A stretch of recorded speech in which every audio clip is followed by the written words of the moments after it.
আবারও উত্তপ্ত দক্ষিণের মনুবনকুল এলাকা। ভারতীয় জনতা পার্টির মনুবনকুল দলীয় পার্টি অফিস পুড়িয়ে দেয় মথা আশ্রিত দুষ্কৃতীরা।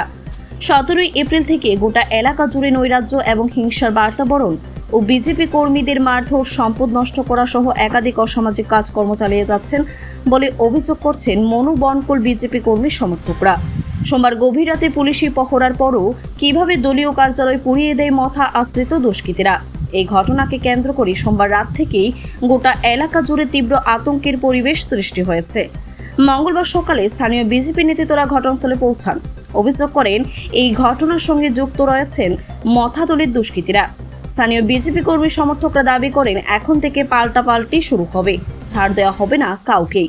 তবে বড় প্রশ্ন হলো, মনুবনকুল বাজারে পুলিশি টহলরত অবস্থায় কিভাবে বিজেপি দলীয় কার্যালয় পুড়িয়ে দেয় দুষ্কৃতীরা। এই নিয়ে গোটা এলাকায় পুলিশের উপর প্রশ্ন উঠতে রীতিমতো শুরু হয়েছে। তাহলে কি পুলিশের একাংশদের যোগসাজশ রয়েছে?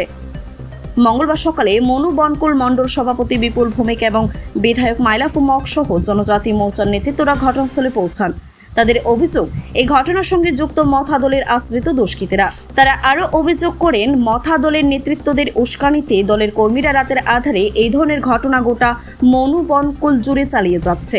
মণ্ডল সভাপতি চ্যালেঞ্জ জানিয়েছেন, আগামী দিনে এই ধরনের ঘটনা সংঘটিত হলে প্রতিহত করতে তারাও প্রস্তুত।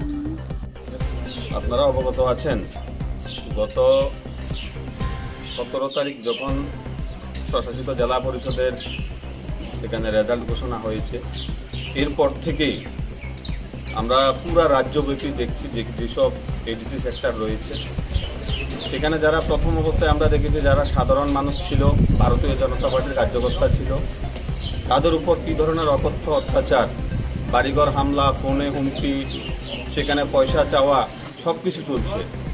অপরদিকে আপনারা দেখতে পাচ্ছেন গত বেশ কয়েকদিন যাবৎ আমাদের যে দলীয় কার্যালয়গুলি রয়েছে সেখানে মোথার নেতৃত্বরা বিভিন্নভাবে উস্কানি দিয়ে যুবকদেরকে সেখানে আমাদের যে দলীয় কার্যালয় আছে সেগুলোকে ধ্বংস করছে, অগ্নিসংযোগ করছে। যেখানে মহারাজা প্রদ্যুৎ কিশোর যাদের সুপ্রিমো, উনি বারবার বলছেন থানসা, আজকে একটা গড়িয়ার দিন, গড়িয়া পূজা হচ্ছে, জনজাতিদের আবেগের বিষয়। সেখানে এই যে অবস্থা, ভারতীয় জনতা পার্টিতে সবাই মিলে আমরা একত্রে কাজ করি, সেখানে উন্নয়নের পাশাপাশি আমরা শান্তি স্থাপনের প্রচেষ্টা করি। তো মহারাজের যে থানসা, সেটা কি থানসা অর্থ কি অগ্নিসংযোগ, বাড়িঘরে হামলা, মানুষের যানবাহন ধ্বংস করা, এটাই কি থানসা? কিন্তু আমরা অনেক সহ্য করেছি, আমরা কিন্তু এবার তার পাল্টা দেওয়ার জন্য, পরিষ্কার কথা, তার পাল্টা দেওয়ার জন্য আমরা প্রিপারেশন নেব। সব কিছুর একটা ডেডলাইন রয়েছে, আমরা ডেডলাইন অতিক্রান্ত হয়ে গেছি। আমাদের মানুষরা, আমরা বাঁচতে চাই, আমাদের যারা কর্মীরা রয়েছে এলাকা শান্তি সম্প্রতি রক্ষা করতে চাই, এর জন্য যদি কোনো ধরনের ডিসিশন নিতে হয় আমরা কিন্তু সেটা নেব। ব্যুরো রিপোর্ট, খবর জনস্বার্থে।